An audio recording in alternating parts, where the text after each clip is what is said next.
come back. So it was all defense. So the next one that we go to was when I went to Rap a Lot. Now this one broke my soul. This one broke my heart because Scarface, that's like my idol. Like literally like face. Scarface? Scarface. Scarface is my idol, man. Like literally him, Ice Cube, like them the idols, like rap idols that made me want to rap. So far as storytelling and everything, that's why my rap style was a lot of storytelling. So same with you, A. So anyway, me being on Rap a Lot, I guess it got competitive. You know, it's friendly competitive stuff or whatever. Um Too Short got on a song called Longevity and, decide to, break down whatever happened with all of us, I guess on the song or whatever. Some other songs he broke down. And then he did a song called Longevity with Scarface. And he's shooting his shots at me clearly. And then shooting that shots at the loonies and me, and then Face get on there, and then he's shooting his subliminals at me. It's like, damn, I thought we was on Rap a Lot, bro. Like, so after he did that, I had to go after Face. You know what I mean? Period. And like this, right when Face left the label. You know what I mean? He couldn't do that on Rap a Lot. He left. This when he got to deal with Def Jam. You know what I mean? So yeah, so he did this when he was on Def Jam.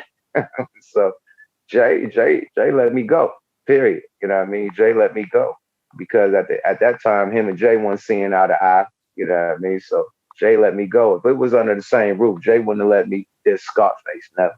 Period. That would have never happened. So, and then even when I did this Scarface, it was like I had to blurb out the names and everything. It was a real subliminal diss, but people in the camp and people from his camp knew where it was going. You know what I mean? And then Scarface shot a couple back after that or whatever. But yeah, man, out of straight competition and him leaving Rap a Lot, you know what I mean, and going to Def Jam.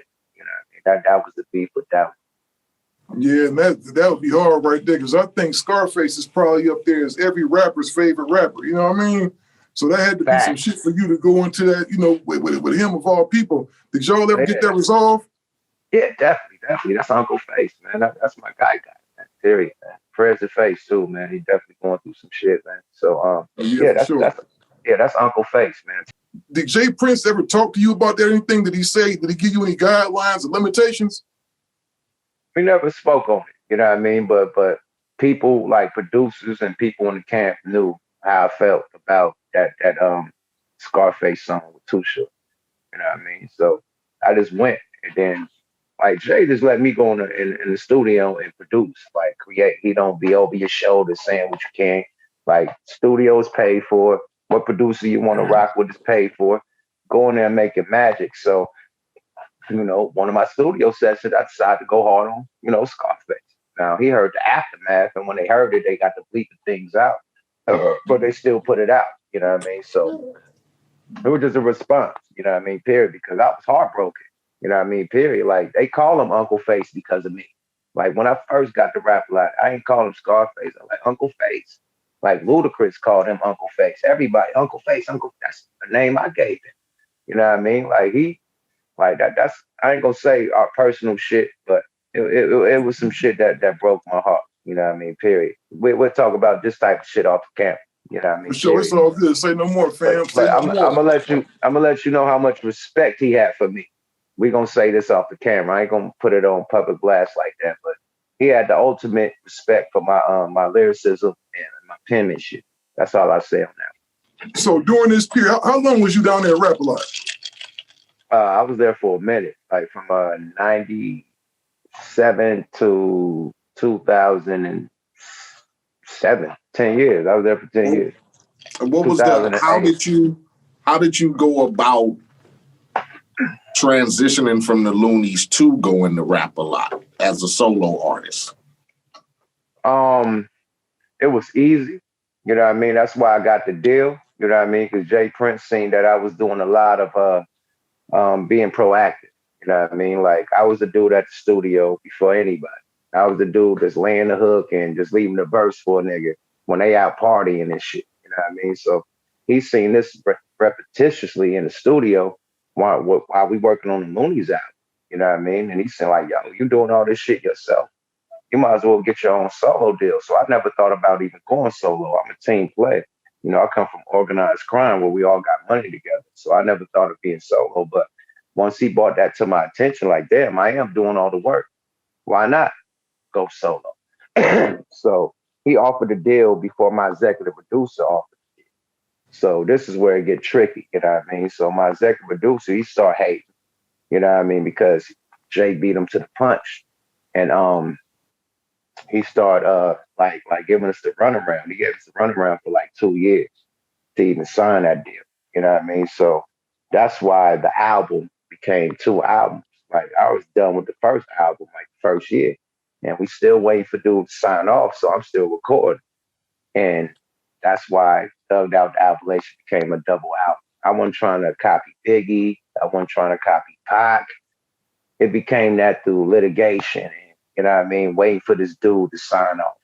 So we threw the double album out there, and yeah, it went platinum. You know what I mean? Period. Not right then. You know, over the time it went gold off the rip. But yeah, we dropped that album, and from that we just kept going, man. The momentum. You know what I mean? Period. And then it was just easier for me because being in a group, it's hard to tell your personal stories because that member got to have them same personal stories. So me and Num was from 2 total different backgrounds. So it's only so hard I could go on the Loonies. So that's why you could tell Yukmouth, you know what I mean, albums and content and subject matter was totally different from, well, detail, you know what I mean, was totally different from a Loonies album. Well, we was just like the funny side of gangster hip hop. So yeah, Yuck, I was able to thug it out. That's why I call it Thugged Out the Appalachian. You know what I mean? I was able to do me. I'm from the field, one of the most notorious projects from Oakland. So I was able to talk my shit, you know what I mean, about me and my niggas and how I get down, how my niggas get down, how my legends get down. You know, rest in peace, Felix Mitchell. But, you know, legendary dudes come from my neighborhood, period, you know? So, yeah, I had to talk my shit. And going to rap a lot, I was able to talk my shit. Not only that, Rap a Lot was connected with my neighborhood. You know, that's why I had to talk about my neighborhood because they already signed a rapper from my neighborhood called Seagram. You know what I mean? Rest in peace to Seagram. I know. I remember Seagram. So Seagram is from my neighborhood. He's from 69th. I'm from 65th. We same neighborhood. So Jay Prince had already had a stake in Oakland already. And Seagram had just died. You know what I mean? Right when, you know, Rap a Lot approached me. And at this time, all my homies from the neighborhood is working at Rap. So it's deeper than rap. Like, nigga, half my neighborhood working for Rap a Lot. Literally. Like, niggas in Houston working with Jay Prince still to this day.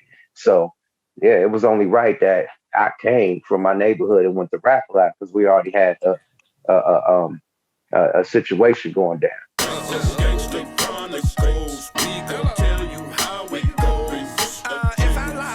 Will grow like Pinocchio. We gon' tell you the truth and nothing but the truth. Gangsta Chronicles, this is not your